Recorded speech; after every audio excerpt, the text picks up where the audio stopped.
R you famous?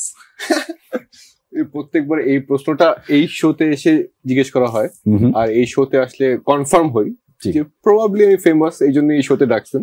Okay, but nice to be here.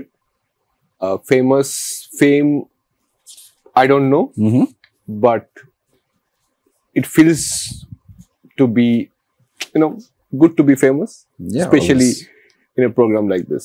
Thank you for having us. Thank you. আপনি আমাদেরকে গুণী নির্মাতা হিসেবে হয়ে আমাদের কিছু সময় দিয়েছেন, এই জন্য আমরা কৃতজ্ঞতা জানাই আপনার কাছে। আমরা আরেকটু কৃতজ্ঞতা জানাতে চাই মুস্তাফিজুর নূর ইমরান আপনার কাছে, আপনিও সময় দিয়েছেন। Are you famous? এবার আমি একদম ঠিক করে এসেছি আর কি। No, I am not famous. কেন না? আমাদের এখানে শিল্পীদের ফেমাস হওয়া একটু টাফ আছে আর কি। এটা আমাদের দেশে সবচেয়ে বেশি ফেমাস হচ্ছে রাজনীতিবিদরা, তো শিল্পী হিসেবে ফেমাস হওয়া খুব কঠিন আমাদের এখানে। ঠিক আছে, সত্যি কথা। এর আগে প্রত্যেকটা বার যখন আপনি জিজ্ঞেস করছেন আর ইউ ফেমাস, বিনয় বলছে, কিন্তু আজকে আমি একদম ঠিকই করে এসেছি যে no, I am not famous. প্রাসঙ্গিকতাটা কি? মেবি চরিত্রগুলো ফেমাস, বাট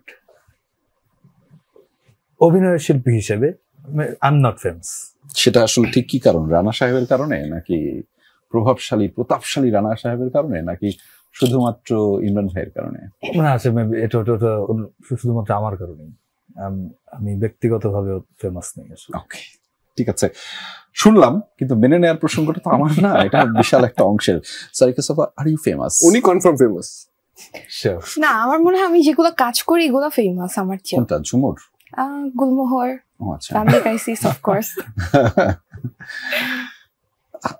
জিজ্ঞেস করবো seriously? Okay, are you famous?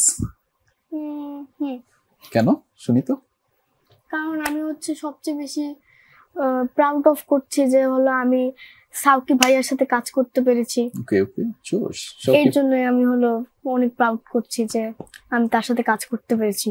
আচ্ছা, আমি কাজ করার গল্পগুলো শুনতে চাই আপনার কাছ থেকে। হ্যাঁ, যে সেই কাজ করার গল্প কি কি হয়েছিল, কি কি ভুলে গিয়েছিলেন, আবার কি কি সাউকি ভাইয়া মনে করিয়ে দিয়েছে, হ্যাঁ, আবার কখনো কান টেনে মনে করিয়ে দিয়েছে কিনা, সেগুলো শুনবো। ঠিক আছে, আমাকে শোনাবেন আপনি।